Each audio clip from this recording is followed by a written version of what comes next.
Hi, I'm Stephanie Stanton with Mahalo.com. We are talking about a very serious subject, childhood sexual abuse. If you have discovered that your child has been a victim of sexual abuse, how do you cope? How do you parent a child who's been through such a terrible thing? Well, joining us now is Dr. Sara to give us some steps of what we can do as parents if we've discovered this terrible situation. Well, it's important to recognize that really the child's trust has been violated in such a horrific way. And as a parent, a lot of parents will come into therapy and wondering, how do you reintroduce healthy touch back into the life of a child who's been sexually abused and violated? Can you give us some examples of how we can integrate touch back into a child's life? One way to do this is to let the child know when touch is going to occur. So being able to say, right now, is that okay if I give you a hug? So you're asking your child, can I touch your body? And this is what it's going to look like. And the child knows that they have the opportunity to say, no, right now I don't feel comfortable with anybody touching me.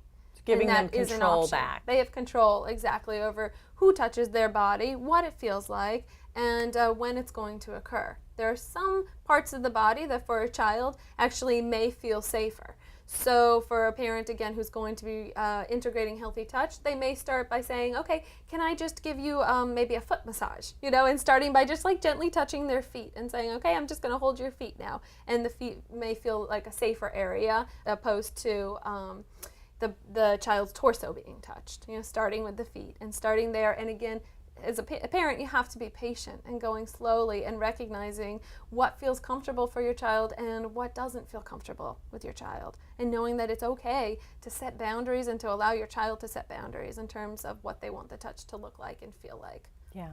So starting off as a parent saying, okay, respecting boundaries and privacy in the home and letting the child know that there will be some boundaries in place and that their body, is going to be respected.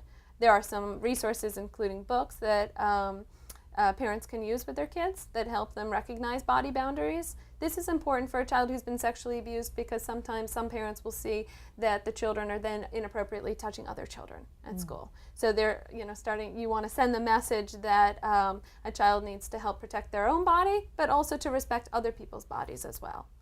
Is it appropriate to get the child to try to talk about it?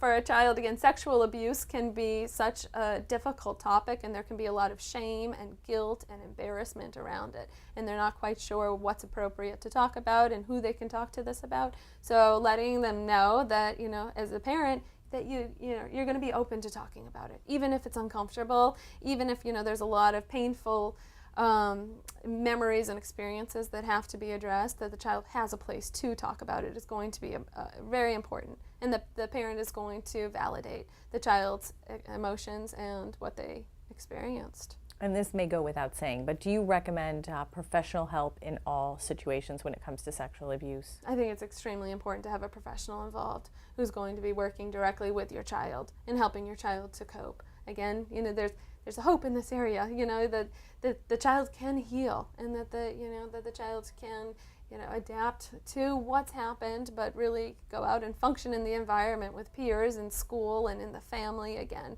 And a professional can really help that occur. Yeah, Dr. Sara, thank you so much. It's such a tough topic, but definitely one that needs to be addressed, so thank you. If you'd like more information about any of the topics discussed, you can click on any of the links you see here. You can also subscribe to MahaloParenting, or you can send us a request at requests@mahalo.com if you'd like a specific answer to a specific parenting question. Thanks so much for watching.